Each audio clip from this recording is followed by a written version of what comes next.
Olá, pessoal. Boa tarde a todos. Espero que estejam todos bem aí. Primeiro, quero agradecer pela semana passada, pelo adiamento aí das apresentações, né? E então vamos de imediato para as apresentações nessa semana, tá? A princípio, nós temos aqui previsto o grupo 6, confere? Isso. O outro é o... Deixa eu ver aqui. É o 2.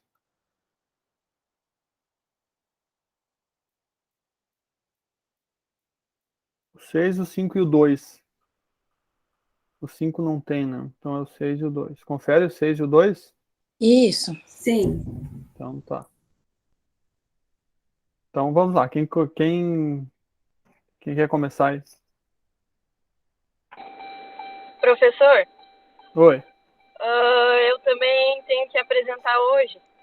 Ah, tá. Perfeito. E lembra que na Sim. aula retrasada deu Sim. aquele problema? Tranquilo. Mas eu posso ficar mais por último, não tem problema.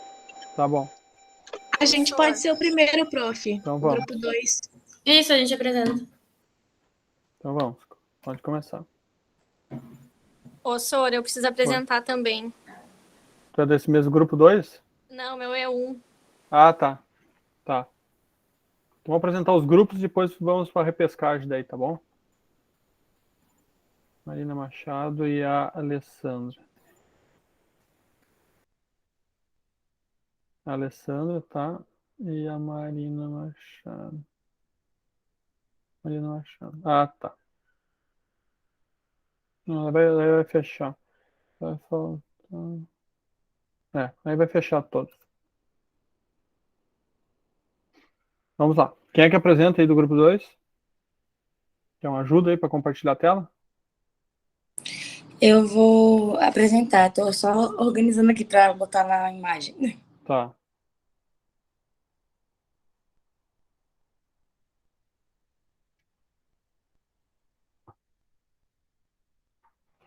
Aí eu devo, provavelmente amanhã, publicar as notas para todo mundo aí, tá? Porque a ideia era hoje o feedback, mas daí amanhã eu sento, faço os somatórios lá e publico a nota para vocês, tá?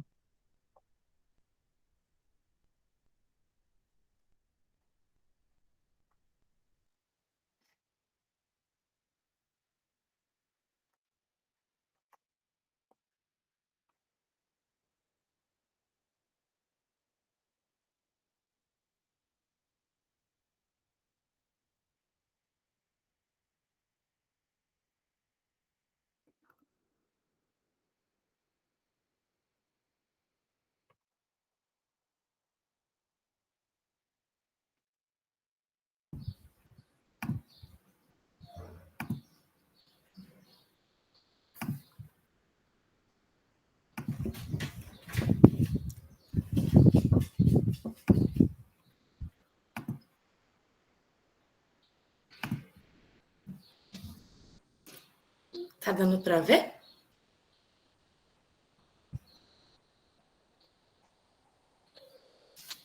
Sim.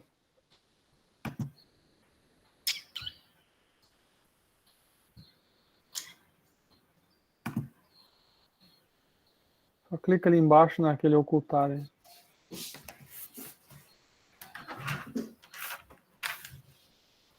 Tá certinho aí? Sim, tudo certo.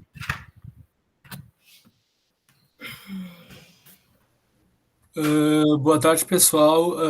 A gente é do grupo 2 do trabalho do boletim informativo. Pode passar o slide se quiser, Marina. Aqui isso é a nossa matriz SWOT.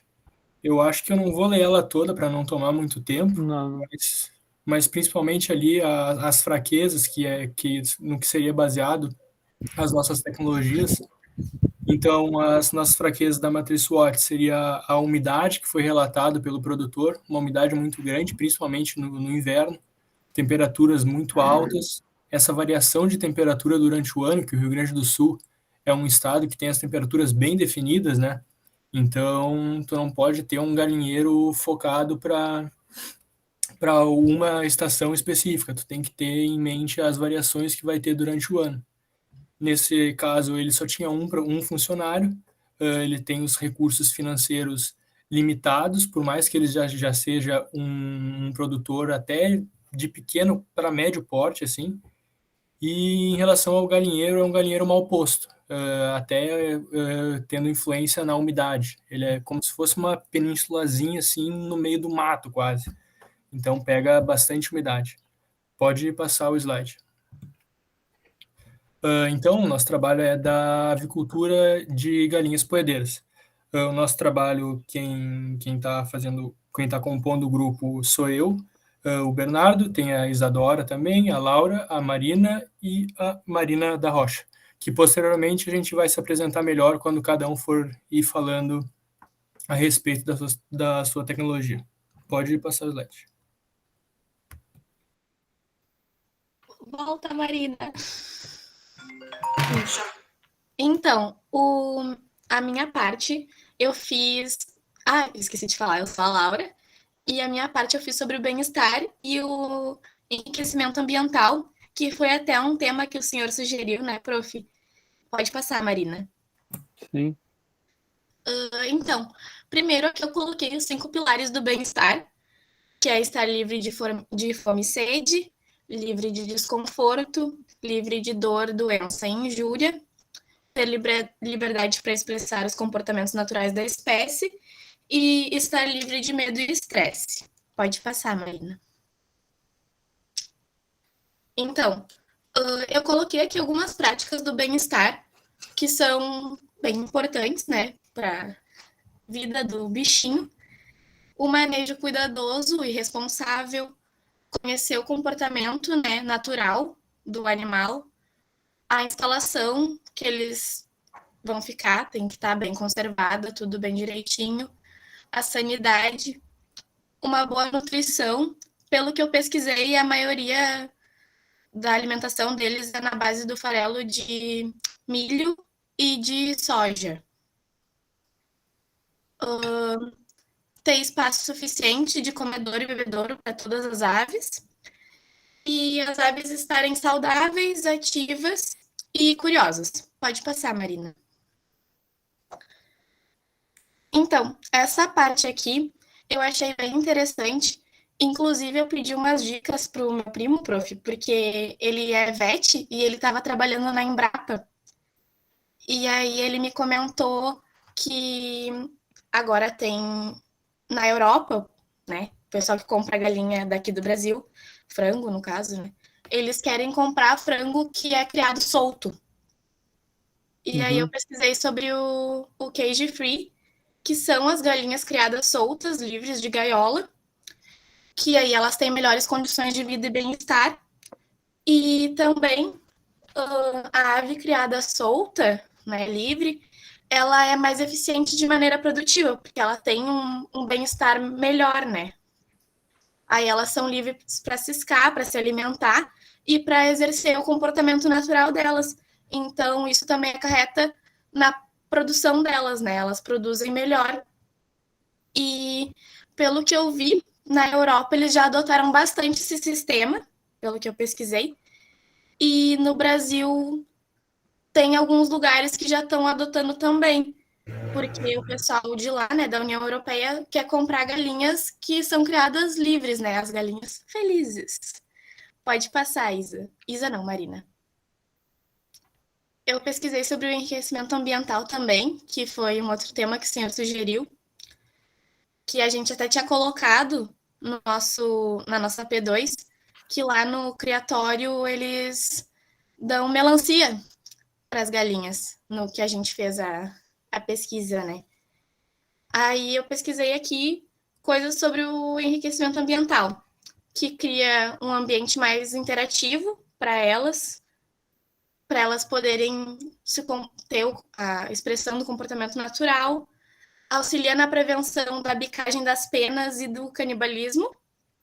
E aí eu botei alguns exemplos do enriquecimento, que são as camas, ninhos, colocar puleiros também para elas meio que brincarem, né? superfícies para bicar, plataforma com esconderijos, caixas de areia, e também dá alimentos diferentes como frutas, verduras, cascas. E da minha parte é isso. Pode deixar nesse slide mesmo aí, Marina. Bom, então, eu sou o Bernardo Facini, eu sou estudante de medicina veterinária e estou no segundo semestre. E a tecnologia que eu escolhi no combate da umidade, né? Seriam exaustores automatizados no controle da umidade do galinheiro. Pode passar o slide. Aqui eu vou falar um pouco dos benefícios da tecnologia que eu escolhi, né, para o combate da umidade no galinheiro. Considerando que a umidade no galinheiro para as galinhas poedeiras tem que ser entre 50% e 70% da umidade relativa do ar, ter um ambiente onde esses padrões eles estiverem fora dos conformes pode acarretar alguns problemas. E isso porque em alguns lugares mais úmidos vai ficar muito mais propício para os fungos e bactérias se alojarem. Logo, vai ter um risco muito maior de ter alguma doença nas galinhas, oriundas desses fungos e bactérias, né? E isso sem contar o bem-estar animal, que até foi abordado anteriormente ali pela Laura, que vai estar sendo prejudicado e posteriormente também em relação ao bem-estar animal vai interferir na postura das galinhas, né? E utilizando dessa tecnologia de um sistema de exaustores automatizados, além de ter uma precisão no controle, assim tu vai ter a certeza de que os valores estipulados vão estar sempre sendo cumpridos, o produtor ele vai ter uma menor preocupação com o galinheiro. Assim ele vai poder focar em outras áreas, podendo assim futuramente, né, gerar mais riquezas em outras áreas, sem se preocupar muito com as galinhas. Pode passar de slide, Mari. Aqui falando um pouco dos equipamentos necessários para esse projeto se concretizar, vai ser preciso comprar um controlador de umidade relativa do ar e temperatura, que é um mecanismo que identifica os fatores, né? E ordena que os exaustores liguem e desliguem, ele que faz toda essa parte desse mecanismo. E os exaustores, e claro, a fiação necessária para juntar todos esses componentes. Pode passar de slide, Mário. Partindo para a parte de como aplicar essa tecnologia, né? O nome correto mesmo desse sistema, que ele já existe, é ventilação cruzada. Já é um sistema voltado para o melhor controle da umidade relativa do ar no galinheiro. Só que nesse caso eu dei uma modificada e no caso não seriam ventiladores, seriam exaustores. Que no fundo, um ventilador ele consegue fazer uma exaustão, né? É só tu mudar os fiozinhos ali do ventilador que ele vai ventilar para fora, né? Então vai ser a pressão para fora, ele vai fazer uma exaustão. Logo vai ser um exaustor. E esse sistema já é pensado para ter um exaustor ou um ventilador, como queiram, de menor potência. Assim ele vai ser mais barato. E na imagem que tá aí do lado, fica bem claro como é a proposta, né, em relação ao posicionamento dos exaustores, que é a mais ou menos uns 20 centímetros ali acima da cama do galinheiro e todas as conexões via cabos, né, por fora do galinheiro, para evitar que as galinhas façam algum estrago nesse sisteminha, né. E o sensor do controlador de umidade, que é aquele display que eu apresentei ali em cima, ele tem que ficar bem no meio do galinheiro, para daí ter uma melhor precisão nas medições do controlador. E para finalizar, só posicionar os exaustores corretamente, como eu havia citado ali em cima. Pode trocar de slide, Mari. Abrangendo agora a parte do funcionamento, é só após todo esse sistema ser posto, né? Só falta o produtor estipular uma temperatura mínima e máxima e uma umidade relativa do ar mínima e máxima. Tudo isso no display do controlador, que é bem intuitivo, é bem facilzinho assim de fazer a marcação ali. Assim, daí quando o sensor ele detectar que algum desses valores que foi estipulado por antes pelo produtor não estiver dentro do que foi programado, automaticamente ele vai ligar. E somente vão desligar quando esses valores forem restabelecidos. Essa é a minha parte. Pode passar de slide, Mari. Boa tarde, turma. Boa tarde, professor. Eu sou a Isadora Guesman Schumacher, eu tenho 19 anos. Estou no segundo semestre de Medicina Veterinária.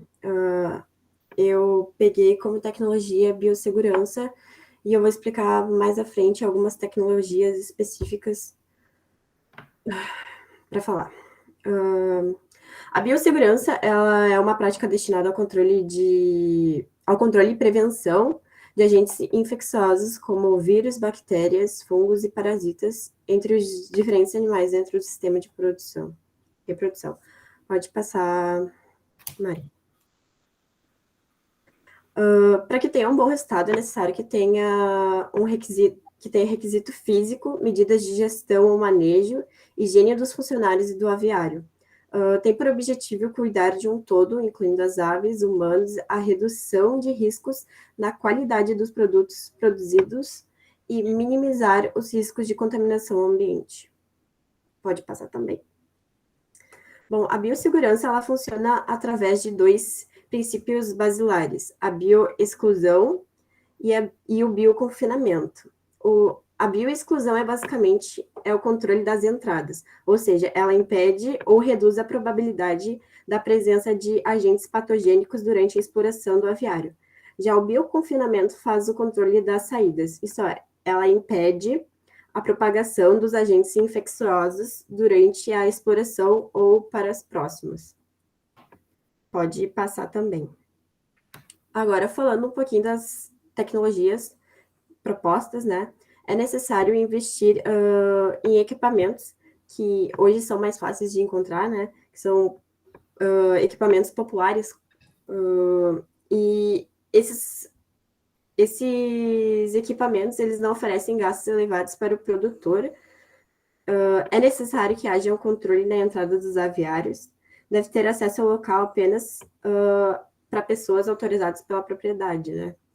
Ao adentrar ao local, deve ser imposto alguns hábitos de higiene que sigam um padrão de segurança. Também é indicado que tenha um padrão de vestimenta e que seja adequado para o local. Ao chegar na propriedade, é primordial realizar uma ficha de identificação, pois se houver qualquer caso de contaminação, é essencial avisar o indivíduo, né, sobre o incidente. Ao acessar pela primeira vez, é indicado ao visitante passar a sola do sapato na caixa de cal virgem.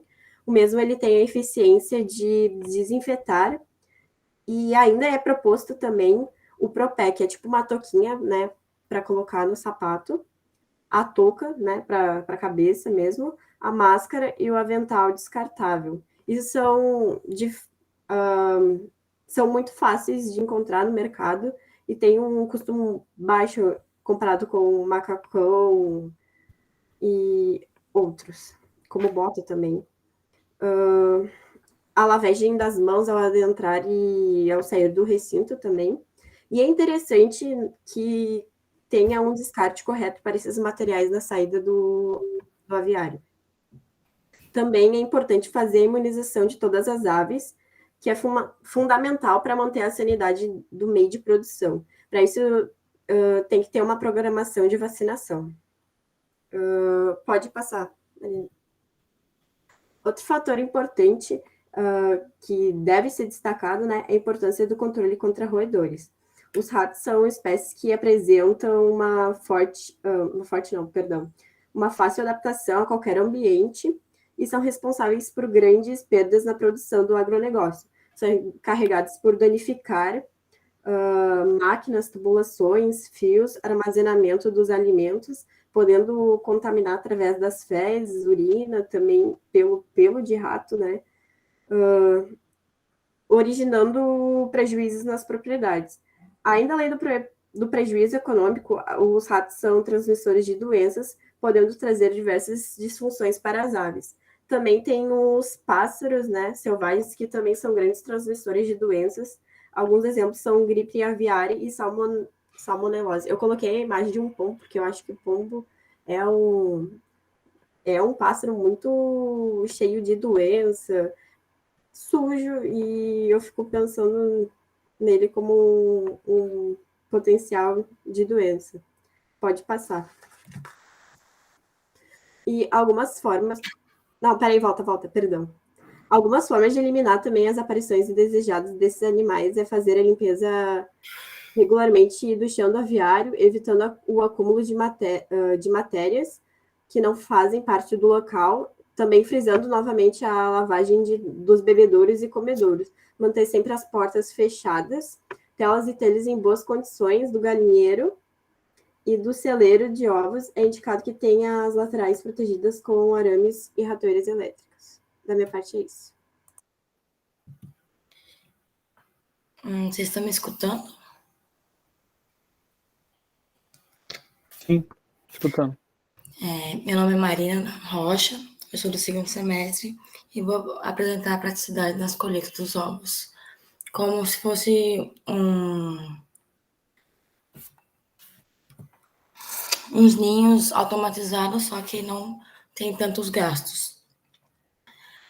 No Brasil, a colheita dos ovos, na maioria das granjas e nas matrizes, ainda são feitos ninhos manuais, exigindo uma demanda e um tempo grande, causando atraso nas outras atividades.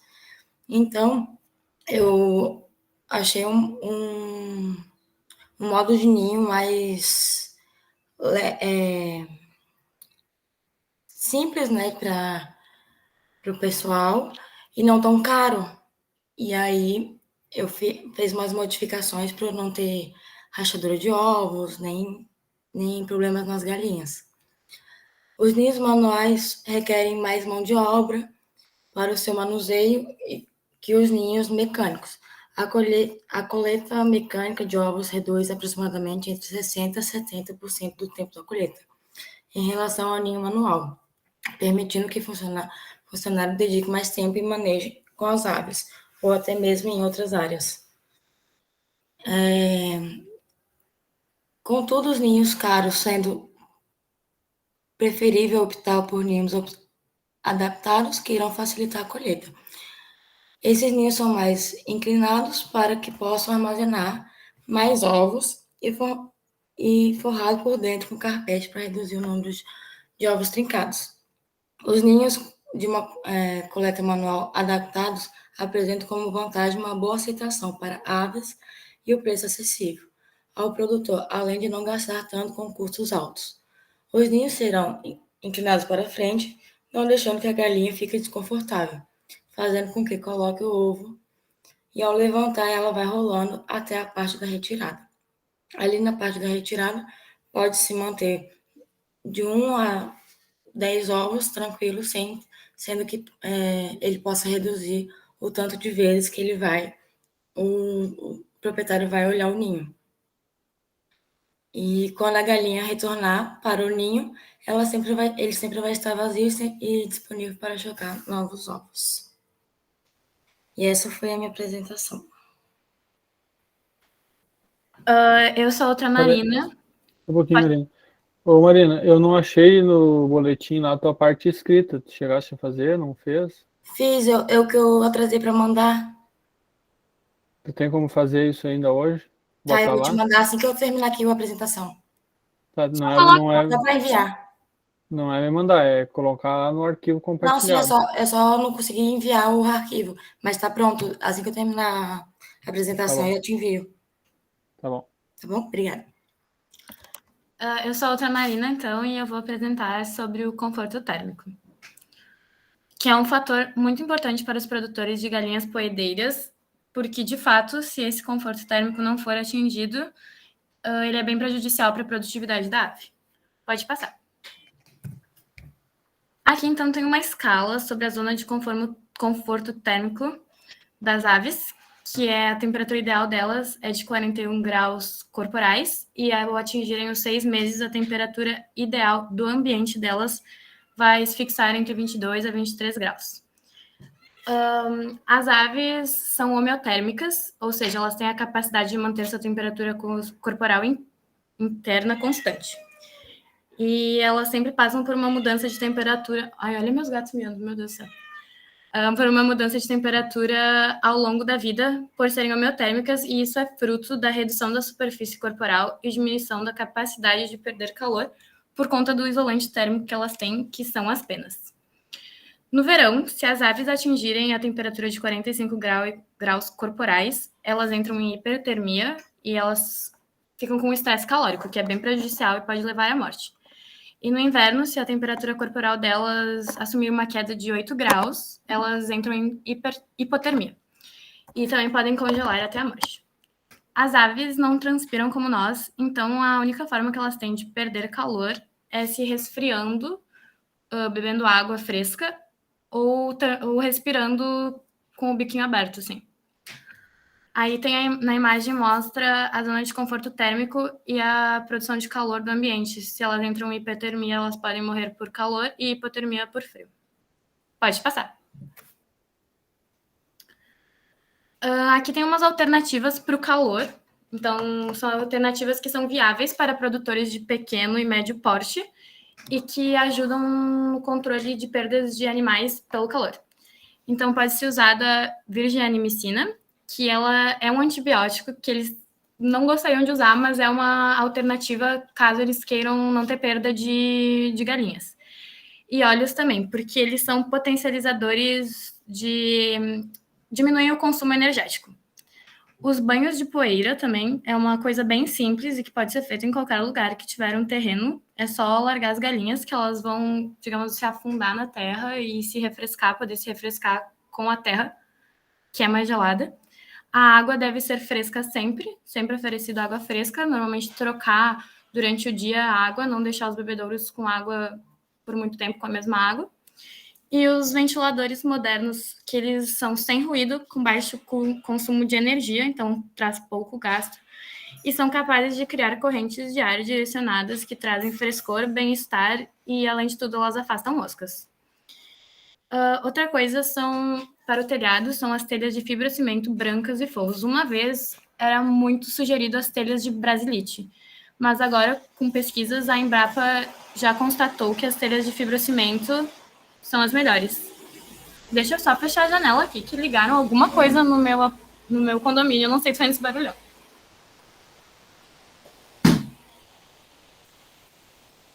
Pronto. E os forros que evitam a radiação. Pode passar. Aqui tem uma foto de galinhas com estresse por calor. E elas apresentam a respiração bem ofegante e ficam sempre com os bicos abertos. Então, se as galinhas estão assim, é um indicativo de que elas estão estressadas pelo calor. Pode passar de novo, mãe.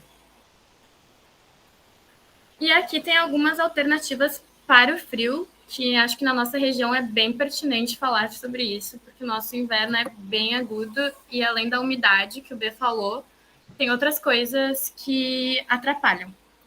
Então, as alternativas para o frio são lâmpadas elétricas. Uma vez era usado o primeiro tipo de lâmpada, que tem um xizinho, mas agora são usadas as incandescentes, até para os pintainhos, para os pintinhos, porque elas produzem mais calor e consomem menos energia, tornando uma alternativa bem sustentável para o produtor. As lonas laterais, que elas são retráteis, né? Então, durante o dia, elas podem permanecer levantadas, e durante a noite se sugere que elas sejam abaixadas para evitar a formação de correntes de ar, que à noite são bem mais intensas.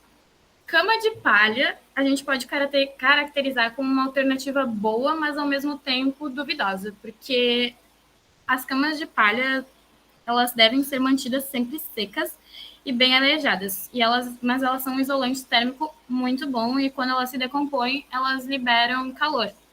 Só que isso deve ser observado também porque na decomposição tem liberação de bactérias. Então, se o ambiente não estiver sempre bem seco e ventilado, acaba se tornando uma fonte de proliferação. Mas aí vai do cuidado e da higienização do produtor, né?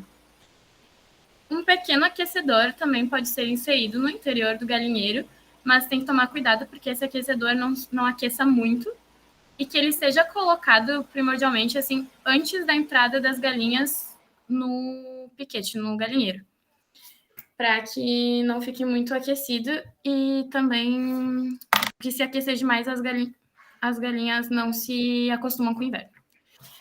Outra alternativa fácil de implementar são os quebra-ventos, que seriam árvores posicionadas a mais ou menos 10 metros do galinheiro, que, se posicionadas de forma correta e árvores do tipo certo, elas ajudam a conter o vento. Então, esse tipo de árvore normalmente é sugerido usar araucárias, pinos, eucaliptos, que são árvores grandes que não têm o risco de cair e quebrar sobre o galinheiro. Ainda mais posicionadas a cerca de 10 metros, elas conseguem mais proteger do que prejudicar o galinheiro. Acho que é isso da minha parte. Se alguém tiver alguma pergunta sobre alternativas ou sobre o resto do trabalho, fique à vontade.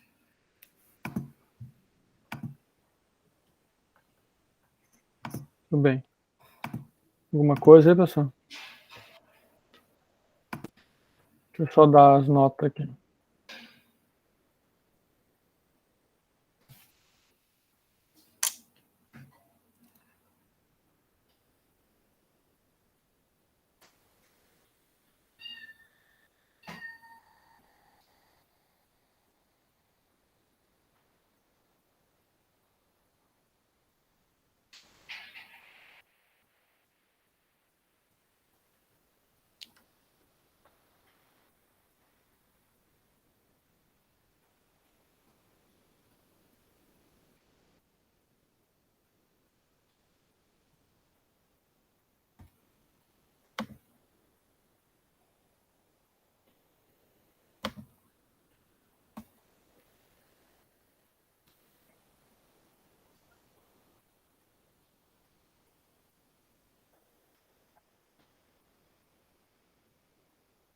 Muito bem.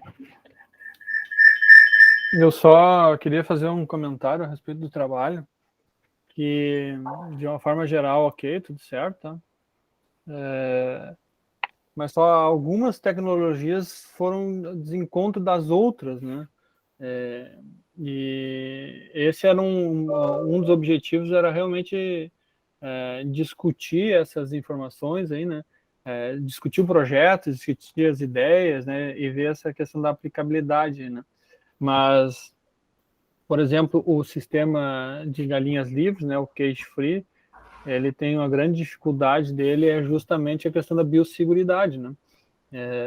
Então, e que foi o outro tema, né? A questão de biosseguridade, né? Hoje não se aumenta mais a questão de galinhas livres, né? Cage free, no caso, muito em função da biosseguridade, né? O que se tem são galinhas livres de gaiola, né? Mas não aquelas galinhas soltas, como estava ali na foto, né? Mas é o caminho, sem dúvida, hoje em dia é o caminho, né? Encontrar alternativas para minimizar os problemas sanitários, né? Porque, como bem frisado aí, nós temos aí os ratos, né? Um grande problema, e a pomba, que é um rato de asa, né? Tem tanto problema quanto os ratos, né? E que disseminam doenças, né? Para cima e para baixo. Então, esse isolamento, inicialmente, é muito em função das doenças, né? Dos animais. Por isso que se mantém eles mais isolados, né? Confinados, fechados, né? Então, esse é um ponto só para... Eu gostaria só de comentar com vocês que como é difícil, né? Não é uma coisa tão simples assim, pegar e abrir tudo e deixar, né? Deixar solto. E hoje... Desculpa, prof, te interromper. Pode Mas é falar. que eu ia te dizer, eu até queria te perguntar, porque eu que fiz essa parte, né? E eu pesquisei bastante sobre por que ainda não tinha sido implementado isso aqui, né? Tipo, em grande demanda. E não aparecia, tipo, eu fiz várias pesquisas, olhei até em trabalho acadêmico, e só aparecia que, tipo, tinham dificuldades para isso ser implementado, mas não dizia do que. Eu achei até que fosse financeira. Mas não. Tem dois pontos aí chaves, tá? Um é que ele tem um custo maior do que o custo é maior, tu precisa de mais espaço, né? Os animais acabam gastando mais energia, né? Tu tem uma dificuldade, um custo maior, então a dificuldade financeira é um pouquinho maior, né? Ok, mas isso pode ser compensado através de comercialização de ovos com valor agregado, né? Mas a outra grande dificuldade é justamente a questão sanitária, né? Esse é um pepino bem grande, assim. Enquanto que num galpão fechado tu pode isolar lá e evitar que nada entre lá para dentro, né? As galinhas livres fica um pouco mais difícil, tá? Mas o teu trabalho, Laura, só para comentar, tá bem bom. O trabalho de todo mundo tá bem bom. Só que eles andaram um numa mão, outro na outra, assim, sabe? Mas tudo bem, tudo certo. Aqui a ideia não é apresentar nem para o produtor, é para nós, né? Mas só queria frisar esse ponto aí. E tem, se eu não me engano, o Carrefour, ele, eu acho que ele já compra ovos de galinhas livres de gaiola, tá? Ele não compra mais ovos de galinha aqui no Brasil. E, se eu não me engano, tem projetos aí para outras empresas grandes também, tá? Como McDonald's, Burger King, usar animais livres de gaiola, tá? Aí normalmente eles ficam no galpão, né? E soltos, né? Com os ovos caipira, né, professor? Que se fala, eu acho, né? O ovo caipira é dessas galinhas que ficam realmente soltas, né? Esse é o ovo caipira, né? Os animais que ficam realmente soltos, né? Com pouca não, recebe alimentação, mas não tem grandes cuidados, assim, né? Esses elas são realmente livres de gaiola, ficam dentro do galpão, totalmente fechada, né? Mas não ficam em gaiolas. Aquelas gaiolas onde fica uma ave por gaiola, né? Para postura. Sim, entendeu? lá dentro do galpão. Tá. Isso, mas elas ficam dentro do galpão, né? Porque até a contaminação do próprio ovo, né? Esse em gaiola, o ovo sai quase que intacto, porque a galinha ela tem a postura e o ovo rola, né? Então, e já cai numa calha e o ovo sai intacto, né? Agora, né, nesses outros ambientes, onde ela fica dentro do galpão, no ninho, né? Acaba contaminando um pouco mais, né? Mas é um ponto bem interessante para ser trabalhado. Alguém quer comentar alguma coisa? Perguntar alguma coisa?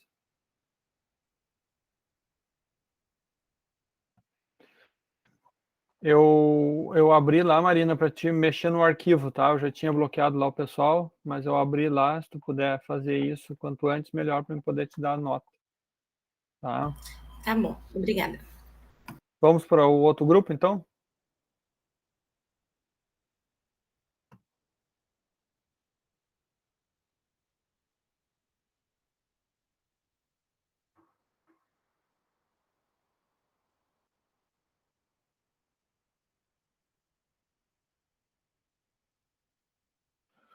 A hora que der, eu vou fechar as notas, provavelmente amanhã. O outro grupo, número 2. Tem alguém aí? É nós, professor, acho que só um minutinho. Tá. Vou tentar compartilhar aqui.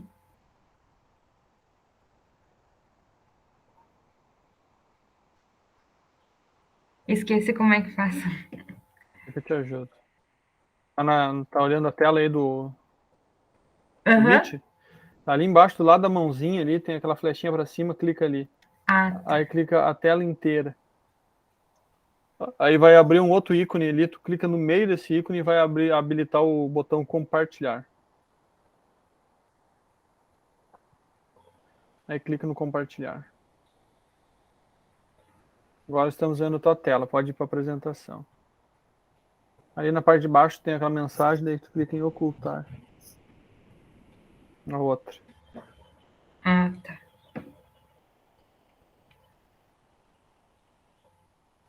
Aí é o Matias que vai começar.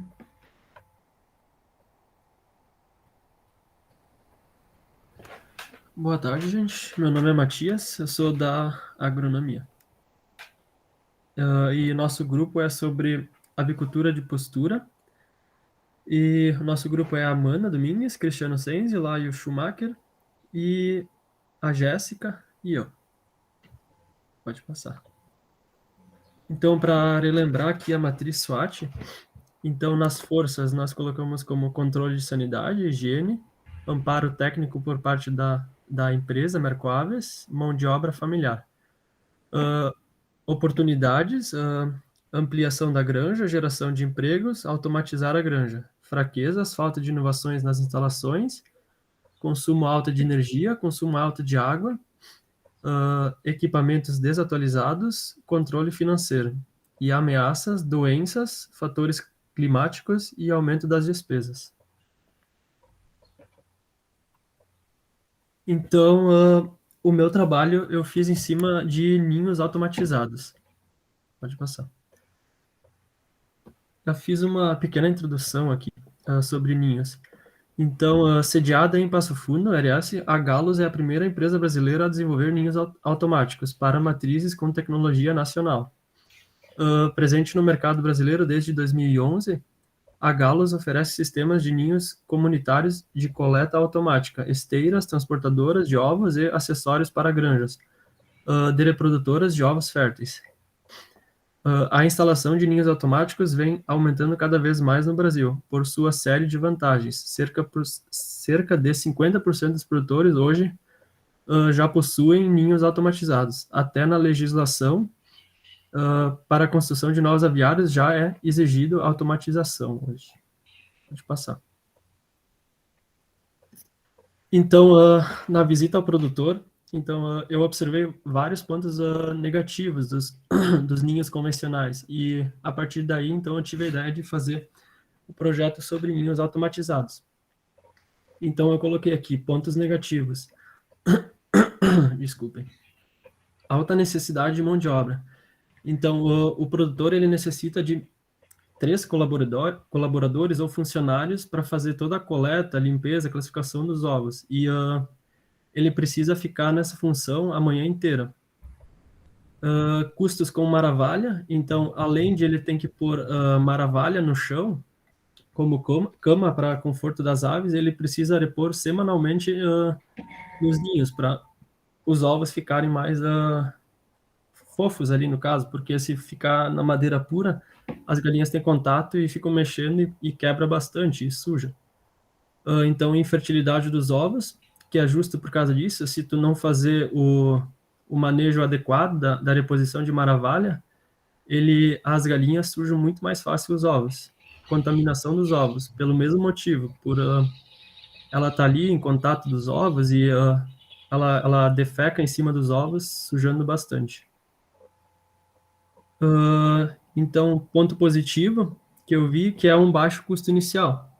Até na época que o produtor construiu, ele tinha muita pouca demanda ainda de ninhos automatizados, então o custo era muito elevado, e aí ele optou pela compra de ninhos convencionais ainda. Pode passar. Então, aqui os pontos positivos dos ninhos automatizados. A redução de mão de obra, então, que antes não, no caso de ninhos convencionais, ele precisa de 3 colaboradores e tem que ficar a manhã inteira na função. Agora, com ninhos automáticos, se ele pôr, no caso, ele reduz essa mão de obra para 1 funcionário e ainda ele consegue fazer a coleta em questão de 2 horas, mais ou menos, durante a manhã. Redução do custo de manutenção, isso então seria, ele não vai precisar mais repor maravalha nos ninhos, que vai diminuir bastante o custo dele. Redução dos ovos trincados, redução dos ovos sujos, redução dos ovos contaminados. Esses 3 fatores, então, são por causa justamente que não vai ter mais contato, as aves não vão ter mais contato com os ovos. Então, ela põe o ovo, ele rola para a esteira e logo já é coletado. Redução no tempo de coleta, então, que antes era a manhã inteira em função, agora ele fica em função de 2 horas, mais ou menos. Aumenta o número de aves, então ele ainda te dá a oportunidade de pôr mais aves no aviário, porque os ninhos automatizados, eles ocupam muito menos espaço. E também ele tem mais ninhos, bocas, para as aves poderem pôr ovo, então tem mais espaço para pôr ovo. Pode passar. E os pontos negativos, então, que também tem dos ninhos automatizados, seria o alto custo inicial e o aumento de ovos de cama, porque a ave, como posso dizer, ela não vai com tanta facilidade nos ninhos automatizados, porque é um tapete de plástico que fica lá e ela não consegue se sentir confortável igual a como se fosse um ninho com uma aravalha dentro. Então ela tem uma dificuldade de se adaptar aos ninhos automáticos. Mas então para isso tem um manejo que pode melhorar isso, para não acontecer tanto o ovo de cama, né? Então um manejo inicial com as aves seria quando a ave é alojada, logo no início, sempre passar no aviário inteiro, ao redor, nos cantos, e tocar as aves, para elas não ficar se acomodando nos cantos. Então, faz com que ela se agite um pouco mais e vá procurar o ninho automático. E também outra opção seria a instalação de choque nos cantos, para elas não se acomodar nos cantos. Deixa eu passar. Então, algumas marcas que tem hoje no mercado de ninhos automáticos, que são a Galos, a Tritec, a Plasson, Proteg, GSI, TecnoS e entre outros. Tem vários. E hoje, então, é muito mais fácil, é mais barato por ter mais demanda de ninhos automatizados. Então, fica a critério do produtor aí se vai colocar ou não. É isso aí, minha parte. Estão me ouvindo? Sim. Tá dando para me ouvir? Tudo certo, estamos ouvindo, sim. Ah, tá. Então, agora a minha parte que eu vou falar sobre o controle de salmoneloses aviária. Então, o que é isso, né? E como são transmitidos? As salmoneloses, elas são doenças causadas por bactérias do gênero Salmonella e que elas podem afetar tanto seres humanos quanto animais. E essas salmoneloses, elas são as maiores preocupações, assim, uma das, né, ao se tratar de aves comerciais. Então, tem 3 tipos, assim, que a gente pode dizer que são os principais, que é a Salmonella pullorum, que é a causadora da pulorose, a Salmonella gallinarum, que é a causadora do tifo aviário, e a Enteritidis, que é a causadora do paratifo aviário, que também causa toxinfecções alimentares humanas. A forma de transmissão, então, da salmonelose, elas podem ser transmissão vertical ou horizontal. A vertical, ela é quando a galinha ela já está infectada e transmite para o ovo no oviduto ou ao passar pela cloaca. E a horizontal, que é a forma mais comum, assim, que é caracterizada pela contaminação do ambiente, do alimento e reservatórios do animal, aves de reposição, roedores, até mesmo o homem, quando entra na granja. Então, os procedimentos de biosseguridade são muito importantes para prevenir essas doenças, né? Então, para evitar isso, tem que ter uma extrema higienização do ambiente, onde as aves se encontram, limpando os bebedouros, as calhas, teto, parede. Quando tiver algum dano assim na parede, na estrutura da granja, tem que fazer os reparos. E, após isso, realizar a desinfecção no intervalo de 15 dias, caso não tenha ocorrido a contaminação. O controle das fezes também é uma forma importante de prevenção, porque se as fezes estão contaminadas, ela pode ser uma fonte potencial de transmissão da salmonela e podendo vir contaminar toda a granja. Então, o manejo correto, além de prevenir a doença, também ajuda a controlar o desenvolvimento de moscas. Também a salmonela é uma espécie de múltiplos hospedeiros, então evitar o contato com outros animais de vida livre, como os roedores, gatos, também restringir o acesso de pessoas à granja, porque pessoas também é um vetor, né, da doença, é uma forma de prevenção, e também o treinamento de funcionários, porque se os funcionários sabem como é que acontece esse contágio e tudo mais, o processo de transmissão da doença, né, eles começam a ter mais cuidado com a questão da higiene para ir para a manipulação das aves, dos ovos e também do ambiente, podem ser melhorados. Também a qualidade do alimento e da água destinada às aves, elas devem ser monitoradas com coleta de amostra para ser enviada para análise. E também como forma de prevenção muito importante a vacinação para salmonela, que deve ser realizada no incubatório ou antes de iniciar a fase produtiva.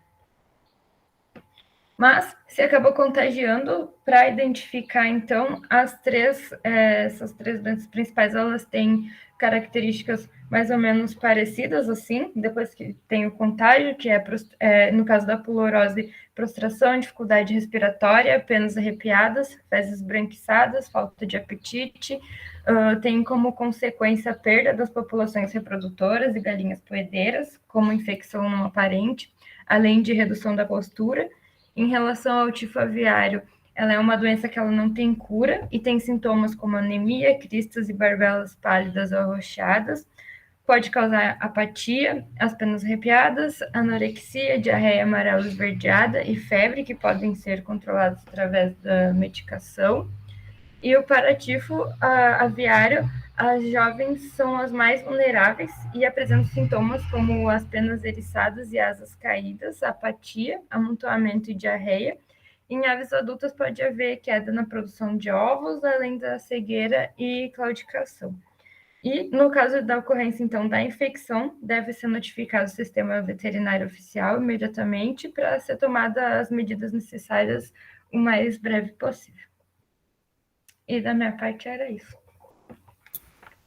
Boa tarde, meu nome é Amanda Domingues, eu estou no segundo semestre da Faculdade de Medicina Veterinária e o meu trabalho é sobre gestão financeira. Próximo. Pode mudar o slide.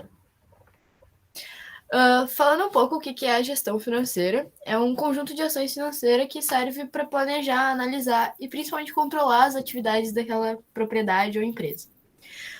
É uma avaliação de relatórios financeiros que se refere a todos os tipos de investimento, despesas fixas e variáveis, lucros e, igualmente, o valor patrimonial da propriedade. Este controle pode ser feito, por exemplo, com as planilhas do Excel, que é um modo muito utilizado até hoje, e se vê muito, né? Ou até mesmo com algum software de gestão financeira personalizado. Esse personalizado ele vai de acordo com a necessidade daquela propriedade. Próximo. E para o melhor planejamento, é necessário algumas dicas que eu dei uma procurada. Por exemplo, o fluxo de caixa. Ele serve para manter e controlar, gerenciando movimentações e planejamentos mais eficazes com dados coerentes. O registro de movimentação seria registrar as movimentações e transições no momento em que acontecem.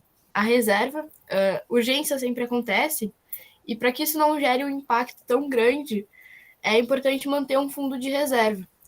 O orçamento e projeções, sempre definir um orçamento para cada setor. Os gastos empresariais, é importante que o proprietário ele saiba diferenciar os gastos da empresa e os gastos pessoais. Investimentos, sempre aplicar novos investimentos para que a expansão do negócio seja possível. Por exemplo, em novas tecnologias, que eu vou falar agora sobre uma que deve ser usada. Próximo. O software de gestão financeira para a avicultura, né? O software de gestão financeira é uma solução tecnológica que serve para organizar e automatizar as tarefas dessa propriedade, sendo possível fazer ajustes em processos e realizar um planejamento mais eficiente, conciliando operações em prol de uma organização financeira que possibilita a tomada de uma decisão assertiva. Então, significa que essa tecnologia ela vem para facilitar os processos, né? Próximo. Eu dei uma pesquisada em um software personalizado para uma determinada granja, que é de avicultura, e ali tem os cadastros, a produção, o financeiro e os custos, tem ali lotes ativos, que seria saldo de aves, idade, a viabilidade, custo fixo, custo variável, custo total. Então, ele é bem personalizado e ele vai de encontro com o que o proprietário gostaria, né? Que é ter tudo em um só lugar. Próximo. Mas existem pontos positivos e os pontos negativos.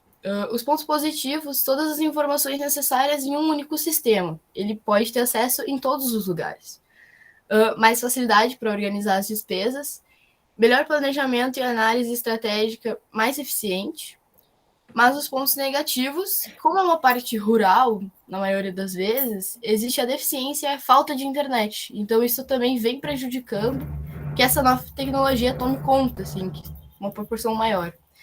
A desorganização da parte do proprietário, né, de não ter esse controle, de não passar isso para o sistema, e um software de má qualidade que seria, às vezes, quer pagar pouco e, né, não pegam de qualidade ou alguma coisa do tipo que não vem de acordo com aquilo que ele gostaria.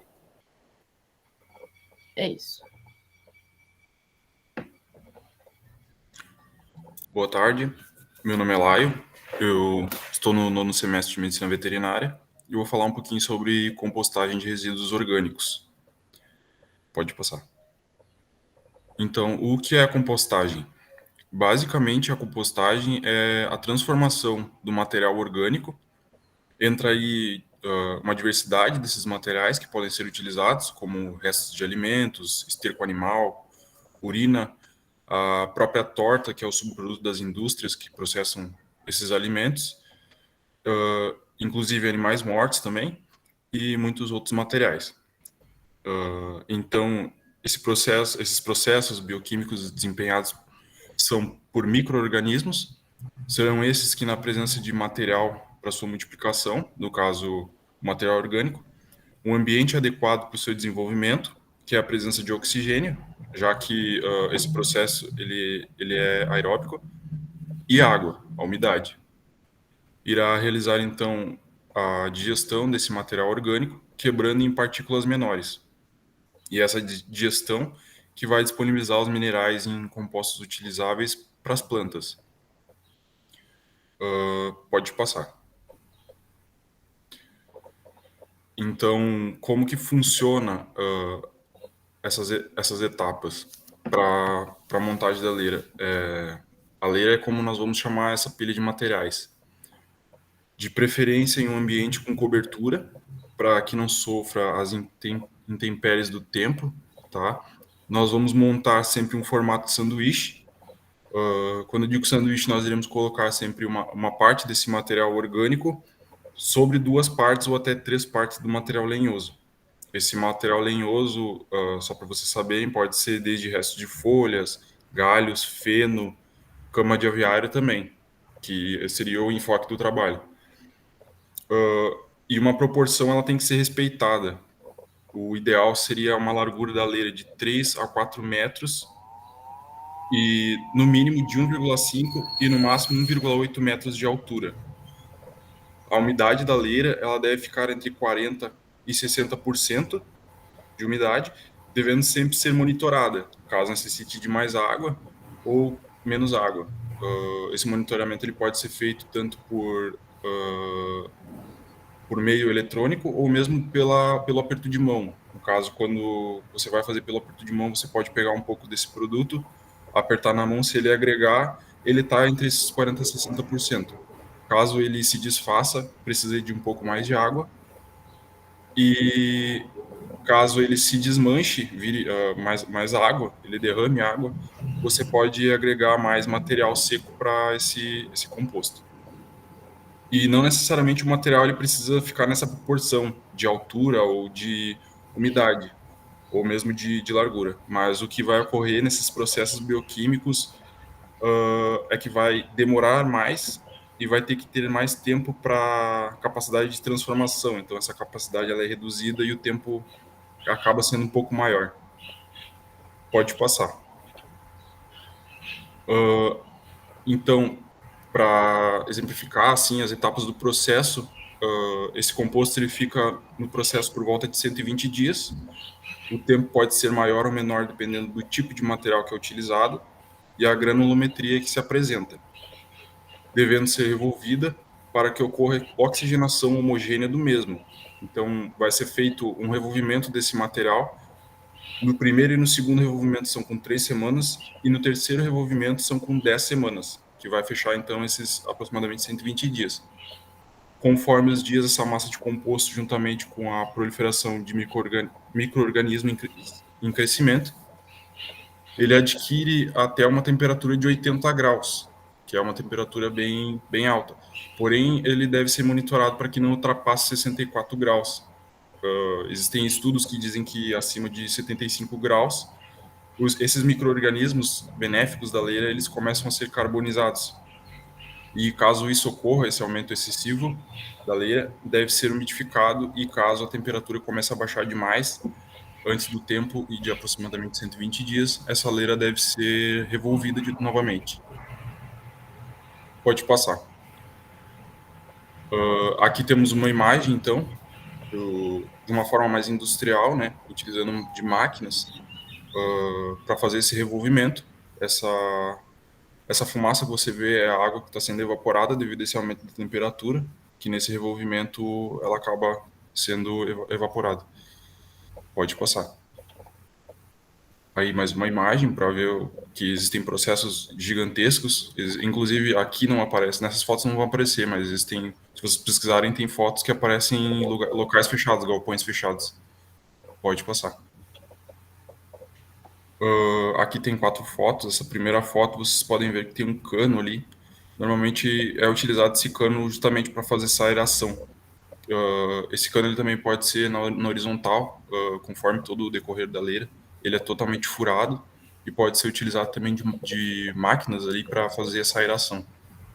Na segunda foto, uma produção inicial ali da leira.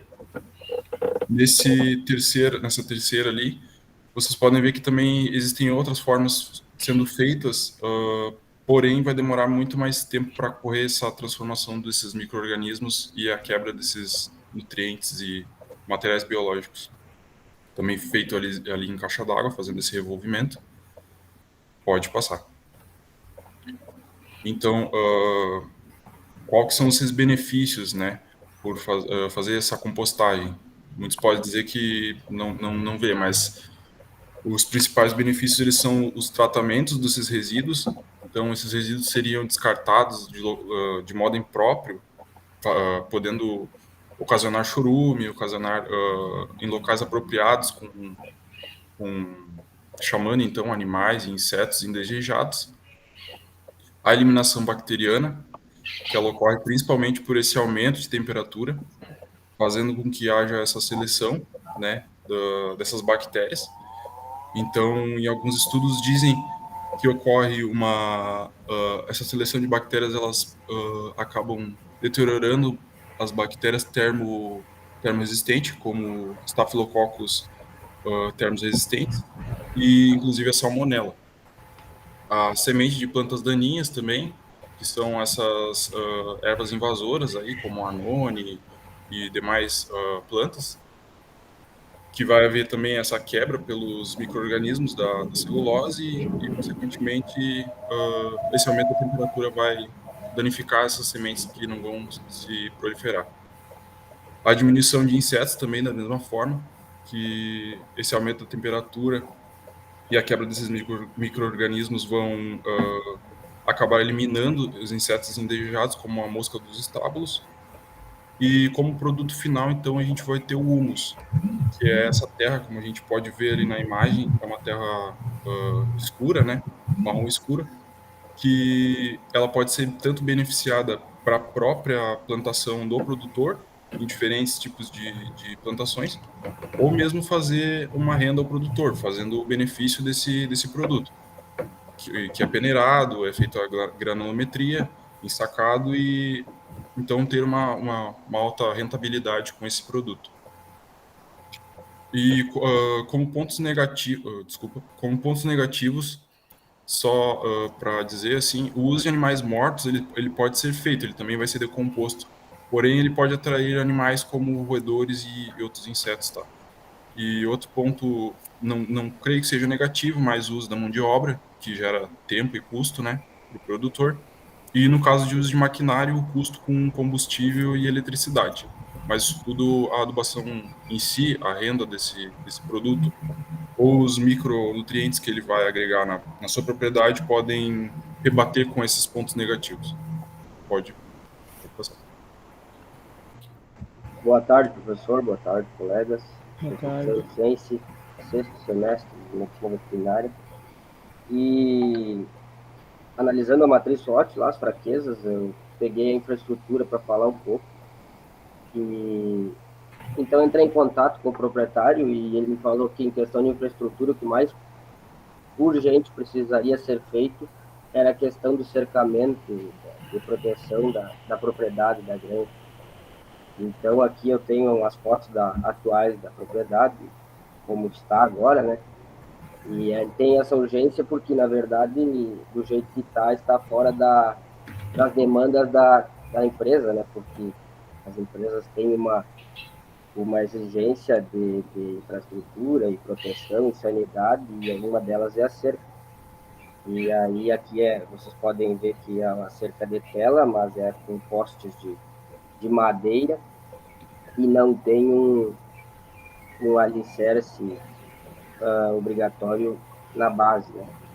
Aí pode passar, já vou mostrar uma foto aqui do modelo correto, então, que estaria dentro das exigências, e com tela, no mínimo 1,5 metro de altura, os postes, então, de concreto, né, diferente de como está lá, e a base embaixo, a viga, né, uma viga de concreto, que é a sustentação dos postes e da tela, exatamente para dificultar a entrada de animais, inclusive alguns tipos de roedores, algumas coisas, tá?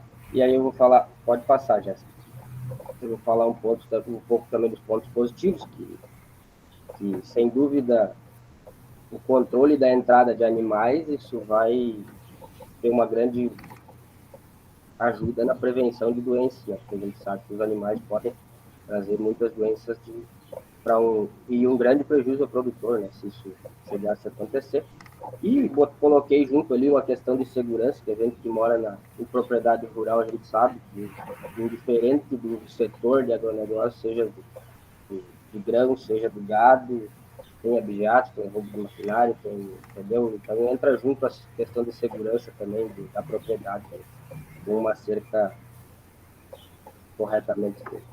E o ponto negativo, na verdade, não teria muito ponto negativo, né? Então eu coloquei investimento em material e mão de obra, mas na verdade o investimento já diz por si só que o investimento, na verdade, não é um ponto negativo. Eu deixaria quase como não tendo ponto negativo, né?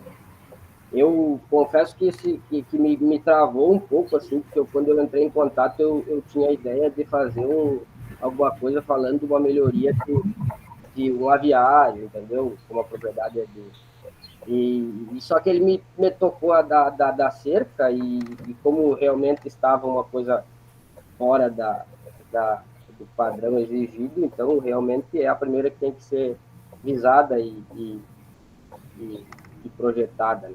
Então eu fiz uma apresentação sobre a cerca e pode passar, Jéssica, um pouquinho.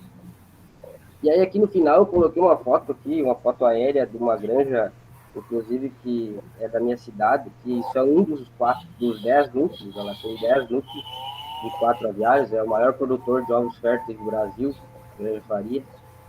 E aí, aqui nessa imagem a gente consegue exatamente ver que tem o que o Matias falou, a tecnologia que o Matias falou, de ninho, de cama, de comedor, e das doenças que a Jéssica falou, financeiro que a Amanda falou, e a compostagem do laio, e a infraestrutura que está ali também, a cerca, como eu mesmo citei, e os aviários e tal.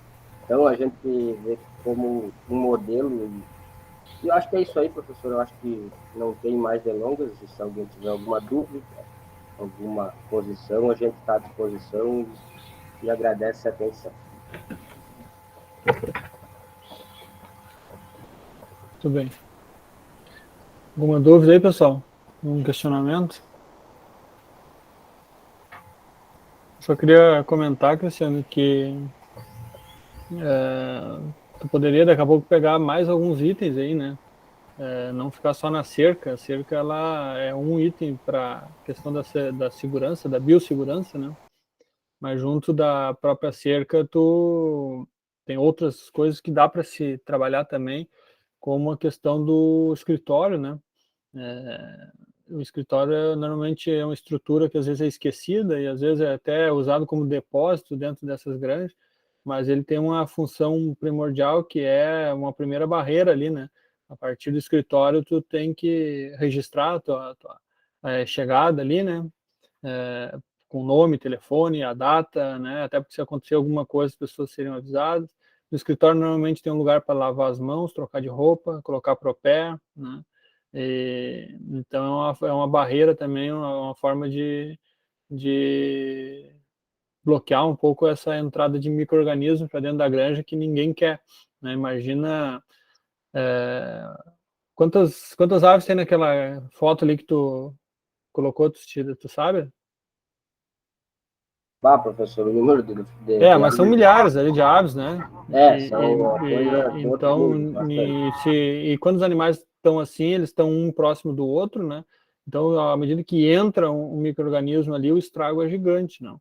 Então, é um ponto que é importante a questão da biossegurança, né? Sim, eu concordo, professor, eu concordo. Só que assim como foi feito um trabalho de formulário, né, como não teve uma visita presencial, né, não teve uma real visita na granja, a gente fica meio assim também, né, professor, de sair, né, colocando algumas coisas, só foi visto por foto, entendeu?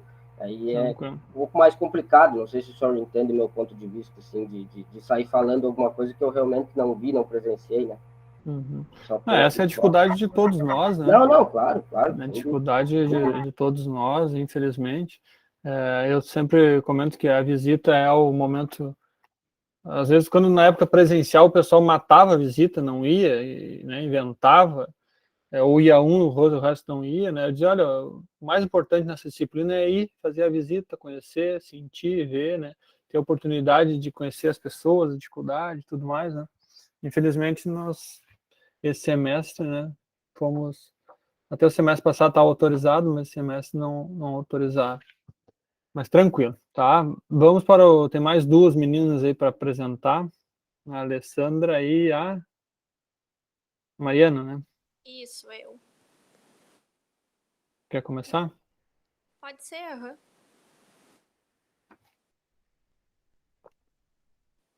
Ô, Sor, a Stephanie vai compartilhar para mim a tela, tá? Eu mandei para ela porque eu tô pelo celular. Tá.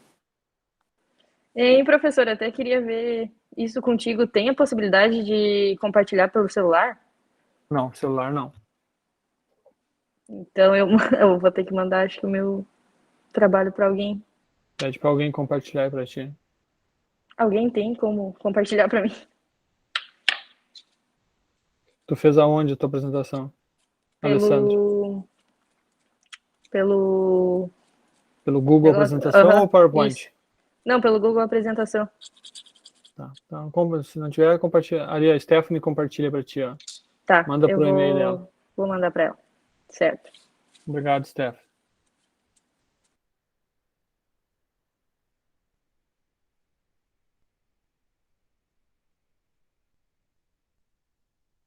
Estamos vendo a tua tela aí. Oi, Stephanie, coloca mais para cima, por favor, onde começa ali controle de gestão. Isso. Qual é que é o teu grupo mesmo, Mariana? O meu eu é acho aqui. O grupo 1. Tá.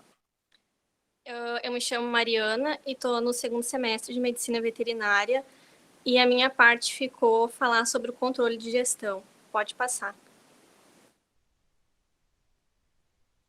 Então, gestão do agronegócio. Gestão do agronegócio é um ramo da administração, né, que trabalha com o planejamento e o controle de processos e recursos referentes às atividades agrícolas. A gestão em qualquer empreendimento é fundamental. É fato que a cada dia se torna mais necessária a profissionalização do campo. Isso é entender que uma propriedade rural possui demandas de gestão. Pode passar. As funções para melhoria. Determinar o resultado esperado das atividades para que se tenha um bom resultado. Treinar a equipe para as atividades agrícolas e pecuárias. Colocar em ação o plano de contingência quando o resultado não está sendo alcançado. Padronizar as atividades que alcançarão resultados de sucesso. Pode passar.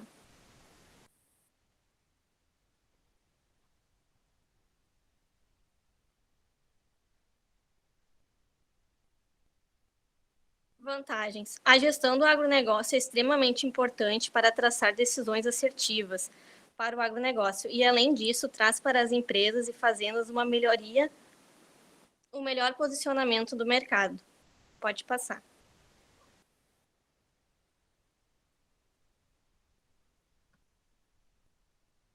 Etapas da gestão. Planejamento, importante por 2 princípios: entender quais são os objetivos e montar estratégias de negócio. Organização, onde o gestor deve separar as tarefas definidas no planejamento. Controle, importante olhar para os pontos positivos e monitorar o desempenho. Pode passar.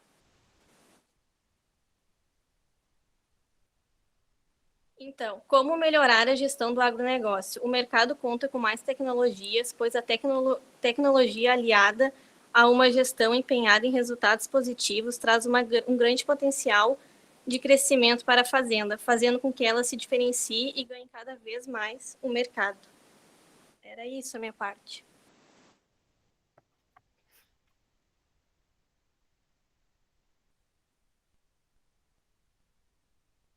Por que tu escolheu fazer essa parte, Mariana? Porque eu vi que na nossa propriedade onde a gente foi, o controle de gestão não era muito assim grande. Não era muito bom, pelo que eu entendi, né? Aí eu quis falar um pouquinho disso. E o que tu acha que pode melhorar, assim? Quais são as ferramentas de gestão que tu indicaria? Oi? Quais ferramentas de gestão que tu indicaria? A gente viu aqui na disciplina algumas, né? O que tu usaria?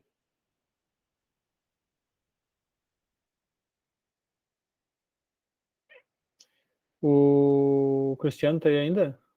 Oi, Cristiano.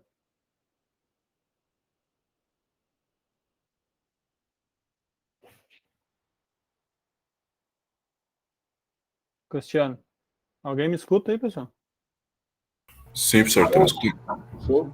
Cristiano, eu não encontrei a tua parte escrita no trabalho. Pois é, professor, isso que eu ia questionar. Eu acho que eu não entendi isso. Eu achei que era um por grupo, mas eu posso encaminhar. Tá, tem até a meia-noite hoje para entregar, tá? Tá, tranquilo. Pode deixar que eu Professor, como é que funciona? Isso aí não é...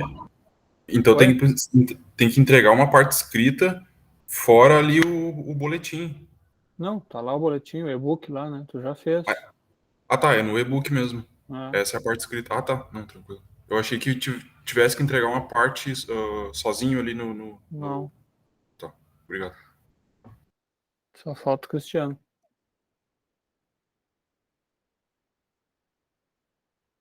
E a outra Mariana, sabe que se assustou?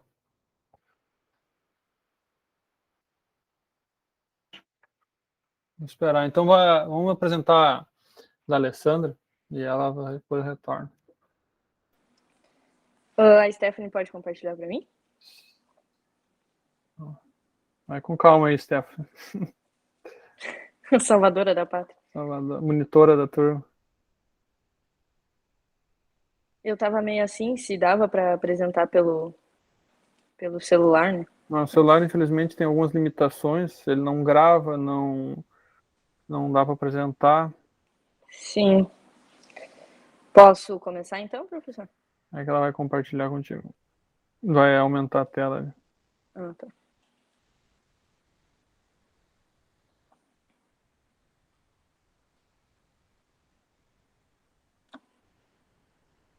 É um pintinho ali no teu mouse? O que é ali?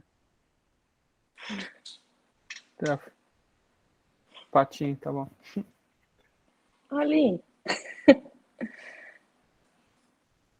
Pode começar, Luciano. Posso? Então, a minha parte do trabalho é sobre o planejamento rotativo de pastagem. A alimentação do animal é um fator determinante para atingir as características desejadas na carne. Em sistema de criação de gado, em campo solto, saber escolher os tipos de pastagens que serão ofertados aos bovinos pode fazer toda a diferença no resultado. No Brasil, cerca de 95% da carne bovina é produzida em regime de pastagens, cuja área total é de cerca de 167 milhões de hectares. A integração lavoura-pecuária, ou agropastoril, é um sistema de produção que integra o componente agrícola e pecuária em rotação, consórcio ou sucessão na mesma área, em um mesmo ano ou por vários anos, em sequência ou intercalados. E a vantagem é que ele beneficia ambas culturas, né? Pode passar, Esther.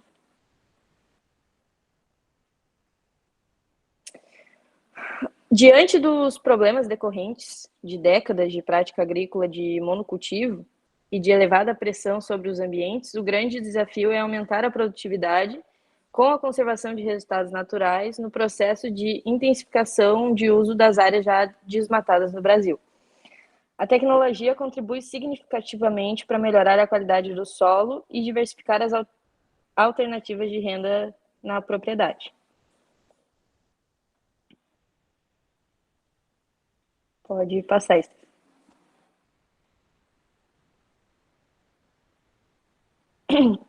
Os benefícios da ILP na lavoura é a diversificação de atividade dentro da propriedade, o melhor equilíbrio de fluxo de caixa, redução do custo de reforma de pastagem, formação de palhada de qualidade para plantio direto, até eu acho que eu não coloquei ali, mas também serve para segurar a umidade do solo também, né? Quebra do ciclo de pragas de lavoura, reduz as plantas invasoras, otimiza o uso de maquinário, a obtenção de 2 safras por ano, a reestruturação física do solo, o aumento do teor de matéria orgânica do solo e promove a sustentabilidade tanto ambiental quanto do próprio negócio. E uma coisa ali também que eu esqueci de citar, que ali na obtenção de 2 safras por ano vai muito do produtor, ou tanto tu pode colher a tua pastagem, depois de colocar as vacas ali, tu deixa ela perfilhar um pouco e pode colher para fazer semente, ou também tu pode só dessecar e começar com plantio, né? Pode passar, Steph.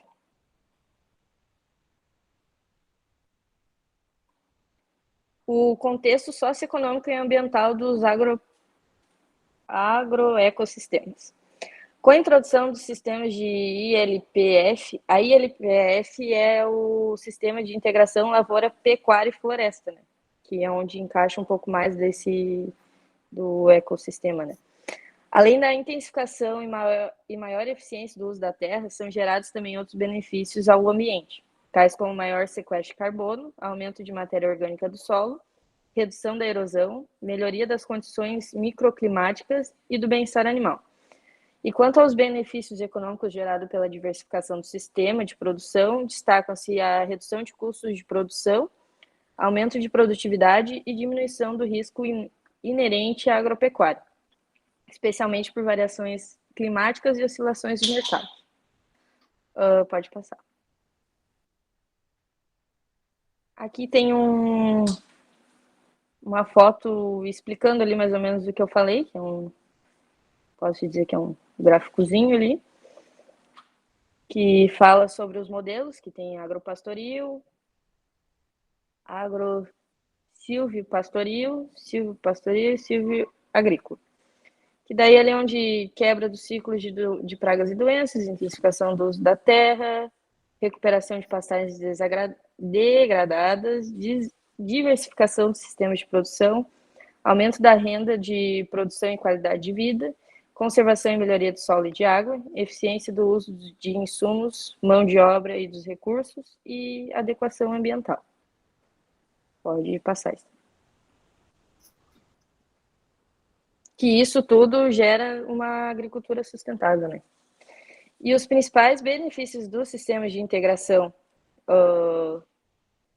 para o bem-estar animal, para o animal em si, é a possibilidade de aplicação de sistemas para grandes, médios e pequenas propriedades rurais, o controle mais eficiente de insetos, pragas e doenças, a melhoria de condições microclimáticas para contribuição do componente arbóreo, redução da amplitude térmica, aumento da umidade relativa do ar e diminuição da intensidade dos ventos.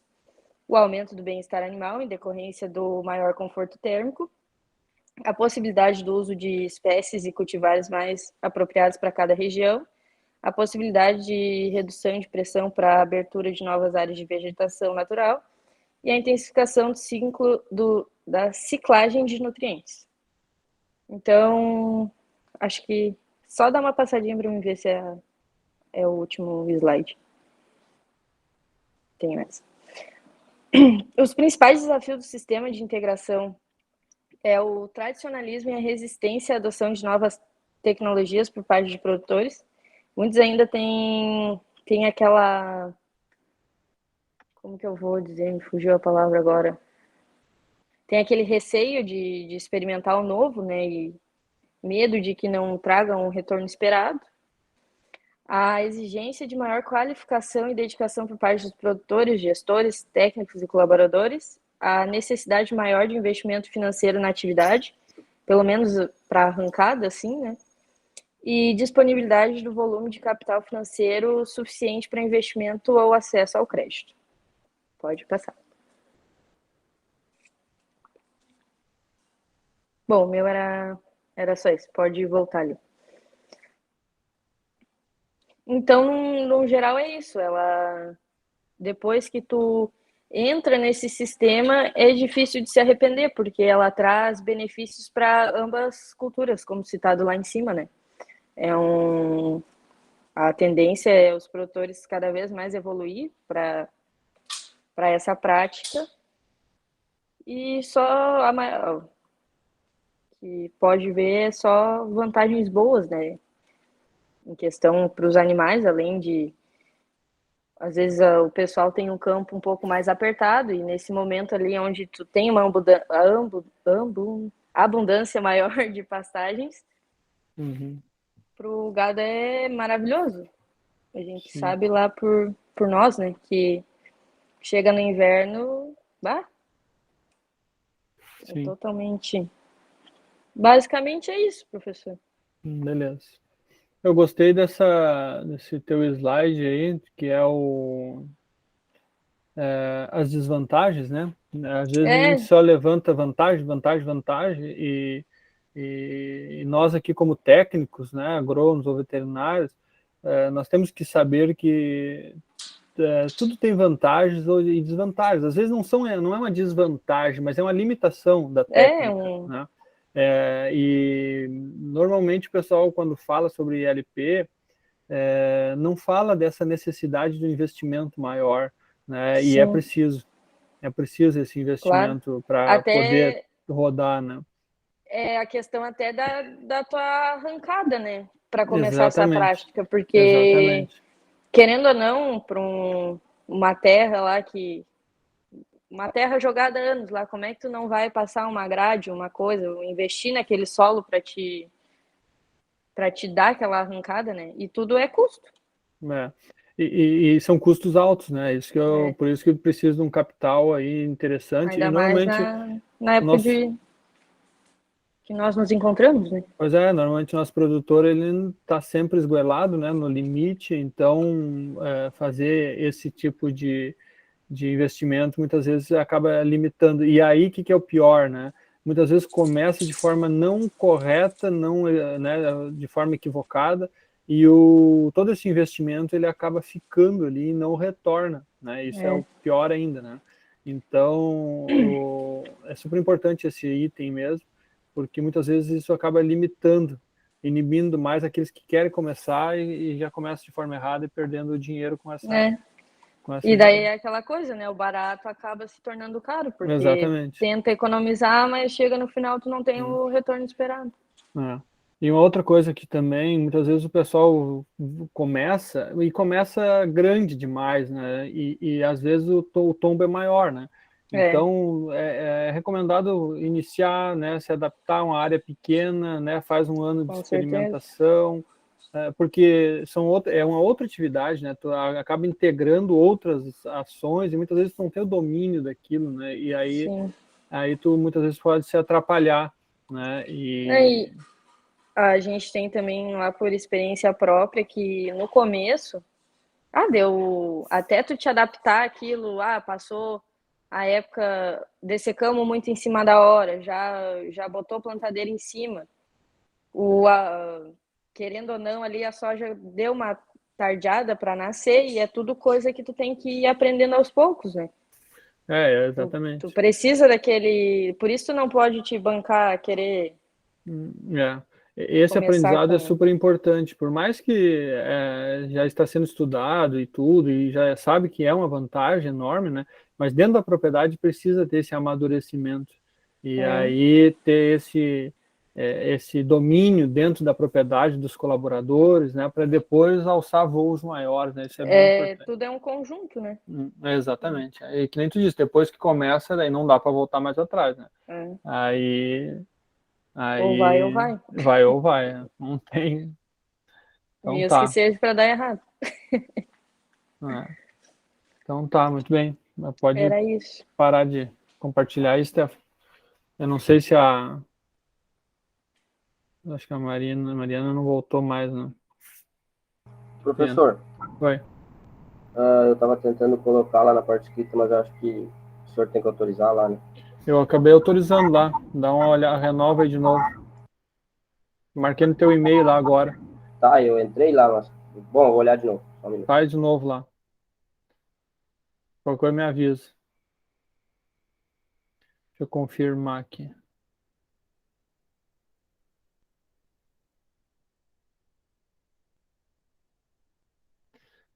Bom, pessoal, então é isso.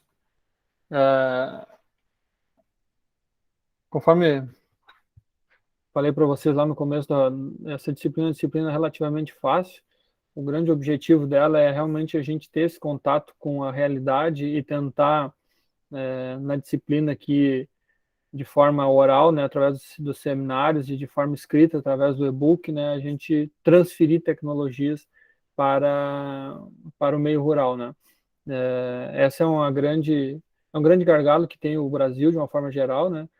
O conhecimento está aí, está disponível, né, existe muito conhecimento, tudo isso que vocês falaram aí, certamente vocês acharam de forma bem tranquila, né, disponível na internet, mas o produtor lá, ele ainda tem dificuldade, e quando ele tem o acesso, ele não consegue assimilar muito bem, né? Então nós, agrônomos, veterinários, nós precisamos fazer essa decodificação, né, que eu chamo, né, tu pegar essa parte escrita, técnica, né, e decodificar para a realidade dele, adaptar e fazer o negócio dele andar e dar dinheiro, né, e também se adaptar às novas realidades. Foi comentado aí a respeito do sistema de produção de aves livres, né, essa é uma realidade. Eu acho que nós, como técnicos, nós precisamos estar sempre de mente aberta, olhos atentos, né, ao que vem, as tendências, está tudo mudando de forma muito rápida, né, e a gente precisa entender isso, né, e poder estar adaptando aí para a melhor realidade.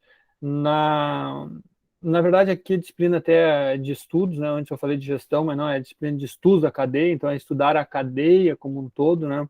Nós vamos entrar depois na de gestão, talvez por isso que a Marina não tenha se aprofundado tanto também nessa parte, né?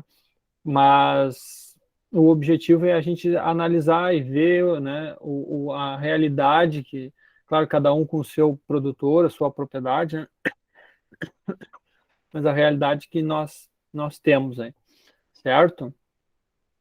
Bom, no mais, pessoal, eu vou, terminando a aula aqui, eu vou começar a somar as notas, né, de forma individual aí, então eu acredito que até amanhã eu deva terminar, né, assim que foram terminados os e-books também, eu devo publicar a nota para vocês. De uma forma geral, posso adiantar que todos que apresentaram aqui estão aprovados. Alguém levantou a mão, hein? Eu tinha levantado, mas foi sem querer. Ah, tá. Tá, tranquilo. Professor, posso ter uma palavrinha com o senhor fora sim, então aguarda aí. Aqui. Então aguarda um pouquinho. É isso aí, pessoal. Mais alguma coisa? Senão eu vou encerrar aqui a gravação.